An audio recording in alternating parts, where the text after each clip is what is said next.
சென்னையில் முடி நடும் அறுவை சிகிச்சை மேற்கொண்ட பயிற்சி மருத்துவர் சந்தோஷ்குமார் என்பவர் உயிரிழந்த விவகாரத்தில் திருச்சியில் அடக்கம் செய்யப்பட்ட அவரது உடல் பிரேத பரிசோதனைக்காக மீண்டும் தோண்டி எடுக்கப்படுகிறது. இதுகுறித்து நேரடி தகவல்களை தருகிறார் எமது செய்தியாளர் விஜயகுமார். வணக்கம் விஜயகோபால். இப்ப பயிற்சி மருத்துவர் அவருடைய உடல் ஏன் தோண்டி எடுக்கப்படுகிறது? இது தொடர்பான தகவல்கள் சொல்லுங்க. திருச்சி மேலசிந்தாமணி அந்தோணியார் கோயில் தெருவை சேர்ந்தவர் சந்தோஷ்குமார். இவர் சென்னை மருத்துவக் கல்லூரி மருத்துவமனையில் இறுதி ஆண்டு 4ஆம் ஆண்டு பாடம் முடித்த பிறகு ஹவுஸ் சர்ஜன் பயிற்சி டாக்டராக பணியாற்றி வந்தார். இந்நிலையில் அவர் நுங்கம்பாக்கம் அருகே உள்ள ஒரு தனியார் முடி நடும் அறுவை சிகிச்சை மையம், அதாவது ARHD என்கின்ற ஒரு பியூட்டி சலூன் ஒன்றில் அவர் தனது முடியை நடும் சிகிச்சை கடந்த 15ஆம் தேதி மேற்கொண்டார். கடந்த மாதம் 15ஆம் தேதி. அதற்கு பிறகு அன்று இரவே அவருக்கு கடுமையான ஜுரம் ஏற்பட்டு அதன் பிறகு அவருடைய கை கால்கள் செயலிழக்க ஆரம்பித்து விட்டது.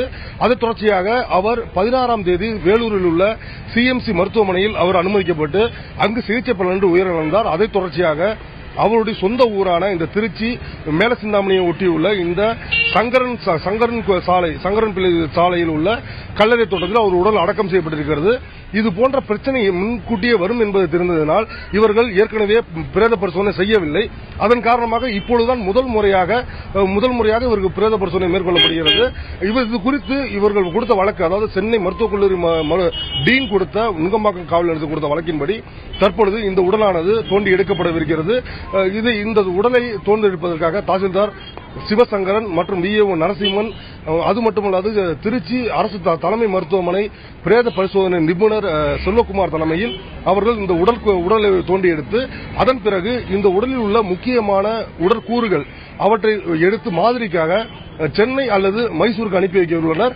இந்த உடலில் உள்ள பாகங்களில் என்ன காரணத்திற்காக இவர் இறந்திருக்கலாம் என்பது குறித்து ஒரு ஆய்வு மேற்கொண்டு அதன் அடிப்படையில் இன்னும் ஒரு வார காலத்திற்குள் இதற்கான முடிவு வந்துவிடும். அதற்கு அடிப்படையில் இந்த நடவடிக்கை எடுக்கப்படும் என்று தெரிவிக்கப்படுகிறது. இதற்கிடையே இந்த ARHD என்கின்ற அந்த சலூனை சென்னையில் மாநகராட்சி அதிகாரிகள் சீல் வைத்துவிட்டனர். மேலும் இந்த அறுவை சிகிச்சை மேற்கொண்ட 2 டாக்டர்கள் தற்போது தலைமறைவாக இருக்கின்றனர். அவர்களை தேடும் பணி தீவிரமாக நடந்து வருகின்றது.